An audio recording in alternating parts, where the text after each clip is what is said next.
Hello বন্ধুরা, কেমন আছেন সবাই? আশা করি সবাই ভালো আছেন। বন্ধুরা, আমাদের গল্পগুলো যদি ভালো লাগে অবশ্যই লাইক করবেন, কমেন্ট করে জানিয়ে দেবেন।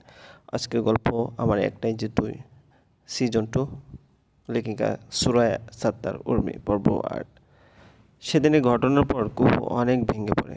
তখন মনীষা ইসুফকে বলে, ওকে কদিনের জন্য ঘুরিয়ে আন। ইসুফ তখন বের হচ্ছিল, হাত ঘড়ি পড়তে পড়তে বলল, মা, আমার সময় কই? দেখছই তো বাবা, আউট অফ টাউন। এত কাজ পড়ে আসছে, এগুলো ছেড়ে কীভাবে কোথাও যাওয়ার প্ল্যান করি? মনীষার চোখে মুখে চিন্তার ছাপ। মেয়েটা কদিনে নেতে গেছে। উনি বললেন, তো এক কাজ কর না বাবা, ওকে ওর মার বাসায় দিয়ে আয়। আজ কতদিন সুমি ফোন করে বলছিল ওর ঘুরে আসুক, মনটা ভালো হবে।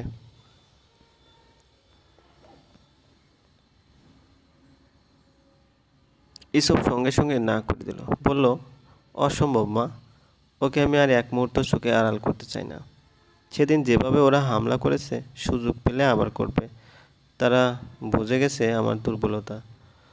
চোখে মুখে হতাশা প্রকাশ পেল ইসু। কিন্তু কুহুর দিকটাও তার ভাবতেই হবে। পরক্ষণে খ্যাক করে কেসে বলল, আচ্ছা, নিয়ে যাব ওরে আমি, কিন্তু আবার সেদিনই চলে আসব। বলে গিয়ে ওরে রাজি থাকলে রেডি হতে। মনীষা খুশি হলেন।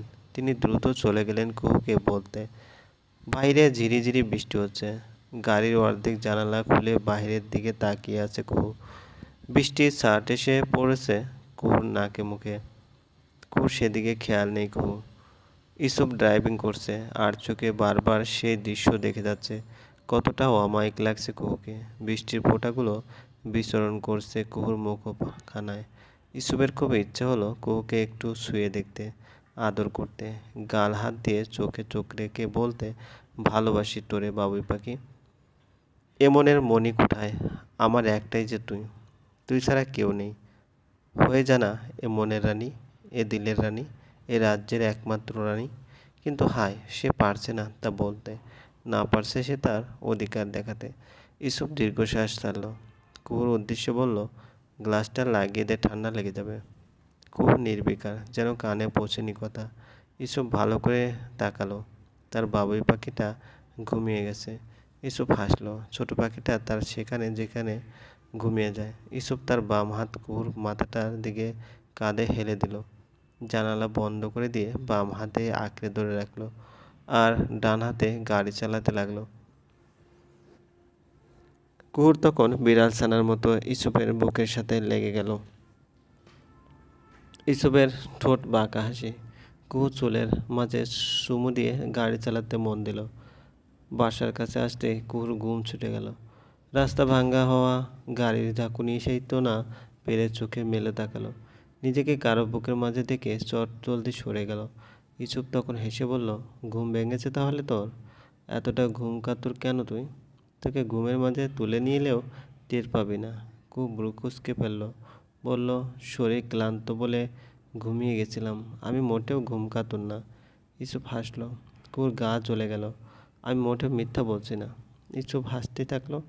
কুহু তেজি গলায় বলল, হাসছেন কেন? ইসুপ উত্তর দিল, তুই রাতে কী কী করিস তার একটাও কি তুই জানিস? কুহু সন্দিহান দৃষ্টিতে তাকালো। ইসুপ গাড়ির সাইডে রেখে দু হাত বেঁধে বলল, আমি যদি এখন বলতে শুরু করি, তুই লজ্জায় আমার সামনে বসে থাকতে পারবি তো? কুহুর এবার একটু ভয় ভয় করলো। না হয় সে একটু বেশিই ঘুম কাতুর, তাই বলে এমন কেউ তো বলেনি যে সে ঘুমের মাঝে উল্টাপাল্টা কিছু করে। তাও হতে পারে কিছু সে করে। একবার তো তার চাচাতো বোন মিমি তার সাথে ঘুমিয়েছিল। সকালে মাটিতে পড়ে এক চিৎকার দিল। চিৎকারের আওয়াজে ধরপড়িয়ে ওঠে কুহু। নিচে মিমিকে পড়ে থাকতে দেখে কুহুর চোখ কপালে উঠে যায়। সে অবাক হওয়ার ভঙ্গিতে বলে, বোন, তুই নিচে কেন? মিমি তখন কটমট করে বলে, একদম কথা কবি না, বেয়াদ্দপ মাইয়া। ঘুমের মাঝে লাথি মাইরা আমারে ফালাইয়া এখন ঢং দেখাইতে আইসোস? কুহু অসহায় মুখ করে বলল, আমি কখন দিলাম লাথি? আমি কি তোরে মিছা কইতাছি হারামি? মনে থাকবো কেমনে তোরে যে মারার মতো ঘুমাস? তোর জন্য আমার কোমর গুলারে কুহু। এবার আমায় বিয়ে কে করবে? মিমির লাস্ট কথাগুলো কান্না করার ভঙ্গিতে বলল। কুহু আহত সুরে বলে, আমি ইচ্ছে করে করি নাই বোন, মাপই দে। কোথায় হারাই গেলি? ইসুবের ডাকে ভাবনা থেকে বের হয় কুহু। শুকনো ঢোক গিলে ভয় ভয় বলে, কি করেছি? ইউসুফ বলল, চল তাহলে ফ্ল্যাশব্যাকে যাই। কুহু মাথা নাড়িয়ে সম্মতি দেয়। ইউসুফ বলতে শুরু করে, বিয়ের পরের দিন কি সুন্দর করে বালিশ দিয়ে তুই দেওয়াল দিলি। তারপর কি করলি? সেদিন ইউসুফ ফ্রেশ হয়ে বিছানায় যেতেই কুহু বলল, আমি আপনার সাথে ঘুমাবো না। ইউসুফ নির্বিকারভাবে বলল, অ্যাজ ইউর উইশ।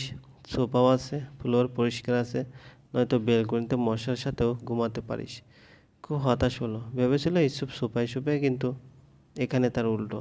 আর এদিকে কুহু সোফায় সে ঘুমাতে পারে না, মাটিতে শুলে তার ঠান্ডা লেগে যায়। এখন কি করবে সে? ইউসুফ যে খাটাস, মোটেও তাকে দেওয়া দেখিয়ে দিবে বলবে না। বাবুই পাখি আয়, আমি বিছানা ছেড়ে দিচ্ছি। কুহু ছোট শ্বাস ছাড়ল। সে ঠিক করলো ইউসুফের পাশেই ঘুমোবে। তাই করলো, কিন্তু তার আগে বালিশের দেওয়াল দিয়ে দিল। ইউসুফ তো দেখে মিটিমিটি হেসে বলে, বউ তাহলে বরের কাছে এসে গেল। কুহু তখন চোখ রাঙায়, আগুন তুলে শাসিয়ে বলে, খবরদার, কাছে আসছেন তো খুন করে ফেলবো। ইউসুফ তখন হো হো করে হেসে উঠে বিছানায় গড়াগড়ি খেতে লাগে। বলে, আমি ভয় পাইছি বাবুই। কুহু তখন বেঞ্চি কেটে ইউসুফের দিকে পিঠ করে শুয়ে পড়ে। ইউসুফ তখনও কুহুর কর্মকাণ্ডে নীরবে হেসে যাচ্ছে। ঘড়ির কাঁটা যখন টিং টিং করে জানান রাত দিচ্ছে 2টা বেজে গেছে, তখন ইউসুফ তার বুকে ভারী কিছু আবিষ্কার করে। ঘরে তখন নরম হলদে আলো জ্বালানো। হলদে আলোয় দেখা যাচ্ছে কুহু বালিশ সব নিচে ফেলে ইউসুফের বুকে মাথা পেতে ঠিক বাচ্চাদের মতো শুয়ে আছে। ইউসুফের চোখ তখন কপালে। এ যে মেঘ না চাইতো বৃষ্টি। ইউসুফ তখন কুহু তার বুকে আরও টেনে এনে কুহু আরও মিশে যায় ইউসুফের সাথে। ইউসুফ সেই হলদে আলোতে তার বাবুইকে খুঁটিয়ে খুঁটিয়ে দেখায় ব্যস্ত। কুহুর চিকন ঠোঁট, ভারী পল্লব চোখ জোড়া, গাঢ় ভ্রু, গুলুমুলু মুখখানি, সব মিলে যেন মাশাল্লাহ। ইউসুফ তাকিয়ে থাকলো, মাঝে মাঝে ছুঁয়েও দেখতে লাগলো। এ মেয়েটি সজাগ থাকে, তখন কাছে আসতেই চায় না। ইউসুফ কাছে আসতে চাইলে দূরে দূরে ভাগে।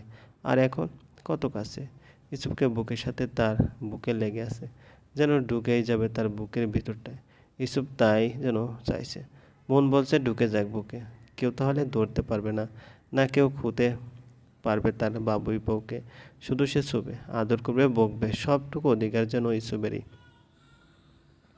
ইউসুফ হাসলো। তার ভাবার মাঝে কুহু টুপ করে তার বুকে চুমু খেয়ে বসলো। তারপর বিড়বিড় করে বলল, ভালোবাসি। ইউসুফ হকচকিয়ে গেল, পরক্ষণে হেসে পড়ল। বুকের মাঝে এক শান্তির ঢল নেমে এলো তার। বাবুই বউ তাকে ভালোবাসি বলেছে, এত কম কিসে?